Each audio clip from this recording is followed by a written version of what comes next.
లేదండి. హ్మ్. చిన్నప్పటి నుంచి ఎప్పుడు సినిమాలు అంటారుగా చాలామంది నేను చిన్నప్పటి నుంచి సినిమాల కోసం పుట్టాను. ఆ సోది కబుర్లు నేను చెప్పను నేను. హ్మ్. నేను ఐయామ్ నథింగ్. నేను అసలు చిన్నప్పటి నుంచి ఏ గోల్ ఏం పెట్టుకోలేదు. నాన్న కూడా ఎప్పుడు నన్ను ప్రెషర్ పెట్టలేదు. ఒరేయ్! ఇక్కడే హ్మ్. చేయాలి, హ్మ్. అక్కడే చదవాలి, హ్మ్. ఇక్కడే జాబ్ చేయాలి, ఇదే తినాలి. హ్మ్. నెవ్వర్. మా ఓకే. పేరెంట్స్ ఫుల్ ఫ్రీడమ్ ఇచ్చారు నాకు. ఎప్పుడు నేను లైఫ్ సెట్ చేసుకోలేదు. హ్మ్. ఎప్పుడైతే 2014లో కెరీర్ స్టార్ట్ చేశానో ఈ ఫిల్మ్స్‌లో అప్పుడు డిసైడ్ అయ్యాను. చావైనా బ్రతికైనా నా గోల్ సినిమా. హ్మ్. ఏ రోజైనా సరే సినిమా సెట్‌లో చచ్చిపోవాలి. అప్పుడు ఓకే. ఫిక్స్ అయ్యాను నేను. యాహ్! ఓకే. హ్మ్. నార్మల్‌గా అంటే ఈ ఫీల్డ్ ఎంచుకున్న తర్వాత మీ హ్మ్. పేరెంట్స్ అయినా ఎప్పుడైనా గాని తిట్టారా?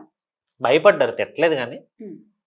అంటే అవసరమా మనకి ఎవరో తెలీదు కదరా మనకి. హ్మ్. ఇప్పుడు మళ్ళీ కెరీర్ ఏమన్నప్పుడు అటు ఇటు అయితే పాపం నాన్నకే బాధే కదా! 10 మందొచ్చి ఏంటంటే మీ అబ్బాయి అలా చేసాడని చెప్పి అవును. అడుగుతారు. హ్మ్. సో, ఇక్కడ టూ వే అనమాట పాపం నాన్నది బాధ మాత్రమే. నాది టెన్షను, హ్మ్. ప్రెషరు. అమ్మ, నాన్నకి సమాధానం చెప్పాలి. అంటే హ్మ్. ఇన్ని రోజులు వెయిట్ చేసిన దానికి. హ్మ్. ఎందుకంత టైం వేస్ట్ చేశానని చెప్పాలి కదా! అవును. పాపం చిన్నప్పటి నుంచి అల్లరి